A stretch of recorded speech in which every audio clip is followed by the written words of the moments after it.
Bonjour à toutes et à tous, j'espère que vous allez bien en ce mois de septembre 2024. Nous sommes le 4 septembre 2024 et oui, ça fait un petit moment qu'on ne m'avait pas vu en vidéo, j'étais un peu plus régulière. En revanche, cet été, j'ai eu un changement de vie, j'ai changé de région, changé de vie, et ça n'a pas été de tout repos. En travaillant en même temps, je ne me suis pas arrêtée cet été parce que j'aime tellement mon travail et puis voilà, c'est comme ça. Et donc du coup, j'ai pas eu le temps de faire des vidéos et c'est pour ça que je suis d'autant plus contente, heureuse de vous partager cette vidéo aujourd'hui parce que ça m'a beaucoup manqué. Eh ben écoutez, j'espère que vous êtes en pleine forme, que vous avez passé un bel été et que votre rentrée s'est bien passée.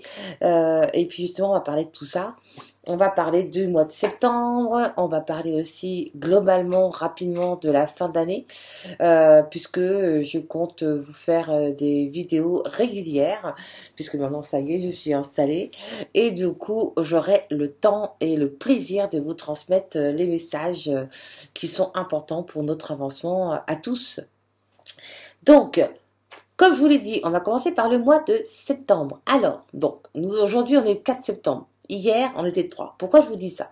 Parce qu'hier, on était sous l'influence de la nouvelle lune, sous le signe de la Vierge. Voilà. Et donc, cette nouvelle lune, elle nous indique vraiment la tendance du mois de septembre. Et ce mois de septembre, il est sur retrouver l'équilibre, parce que c'est vrai que on retourne au boulot, on retourne dans nos anciennes habitudes, on retourne dans le stress un peu, hein. Et du coup, ça peut nous déstabiliser. Du coup, l'idée, c'est vraiment de retrouver l'équilibre entre la vie personnelle, familiale, ou avec, du moins, la vie professionnelle. Voilà, il faut vraiment trouver l'équilibre entre les deux parce que sinon, vous allez démarrer cette rentrée un peu, voilà, vous allez perdre de l'énergie pour rien. Et du coup, c'est le signe de la Vierge qui est en lien avec l'impératrice, parce que bon, vous allez peut-être pas comprendre, mais l'impératrice, c'est un rapport avec le tarot de Marseille. Pour la plupart d'entre vous, vous savez que c'est mon outil principal pour faire mes guidances.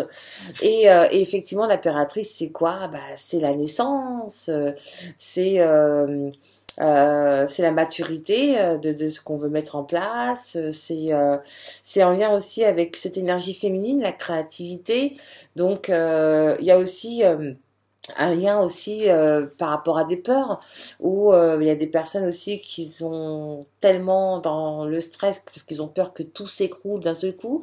Voilà, cette peur n'est pas bénéfique, hein, je vous rassure. Et du coup, voilà, cette nouvelle lune va nous permettre de retrouver un peu cet équilibre. Je sais que pour certaines personnes, d'ailleurs moi-même, on a des difficultés au niveau du sommeil durant cette nouvelle lune. C'est normal. Elle nous permet de rétablir un équilibre par rapport à un chamboulement en lien avec la rentrée que nous vivons tous. Et puis, suivi par la pleine lune, alors je vous ferai une vidéo un peu plus détaillée sur ce sujet, mais on aura une pleine lune le 18 septembre à 4h34 exactement, sous le signe du poisson. Et voilà, donc là, jusque-là, pourquoi cette pleine lune est importante? Parce que sur le signe du poisson, ça va nous inviter justement à aller sur une énergie en lien avec la guérison, c'est-à-dire voilà, on va soigner tous ces maux qui nous empêchent d'avancer sereinement sur notre chemin de vie, qui nous stresse un peu. Voilà. Donc du coup, l'idée c'est, ok, j'accepte la vie que j'ai et j'apaise, je lâche prise. Voilà, pour retrouver cet équilibre. Ok. Ensuite, on va aller un peu plus loin. Oui, j'ai noté plein de choses.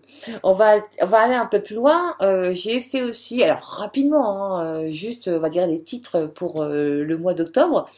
Et le mois d'octobre, il est représenté sur l'introspection. Voilà. On représente vraiment le pompon, hein, le sommet. Ça y est. Voilà, c'est bon, je fais le bilan un peu, c'est ça.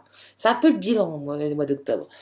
Donc, du coup, alors, quand on est en bilan, en fait, on va se remettre en question et du coup, l'idée, c'est vraiment d'abandonner ces anciennes certitudes pour aller vers quelque chose de nouveau. Voilà. Même si la destination, elle n'est pas précise, D'accord? Parce que des fois, on dit, ouais, nouveau, mais je vais où? Elle est mignonne, elle. Bah, ouais. Bah, on s'en fout. On va vers du nouveau. À un moment donné, il faut arrêter de se poser trop de questions, lâcher prise, et rester dans la réception, et on va vers le nouveau au mois d'octobre, parce que sinon, ça va être compliqué au mois de novembre. Je vous explique pourquoi. Donc, du coup, on accepte. Ok, je sais pas où je vais, je sais pas ce qui est destiné à moi, je sais pas ce que l'avenir me réserve, mais j'accueille. D'accord? Parce que le mois de novembre, ça va être euh, très chamboulé. Très chamboulé parce que le mois de novembre, ça va être vraiment la concrétisation de cette fin d'année. Hein. D'habitude, c'est le mois de décembre, on limite le mois de janvier, mais là, le mois de novembre, il va être sacrément euh, euh, bousculant, on va dire. Voilà, ça va nous bousculer en fait. Le mois de novembre il est représenté par la roue de la fortune, donc du coup, les choses vont un peu avoir ni queue ni... Enfin, pas de sens. Voilà, il y a plein de choses qui vont se passer et vous allez un peu perdre votre sens aussi, tu vois. Donc du coup, tout ça, pourquoi? Parce qu'en fait, on va tous vers un nouveau cycle, quoi qu'il arrive.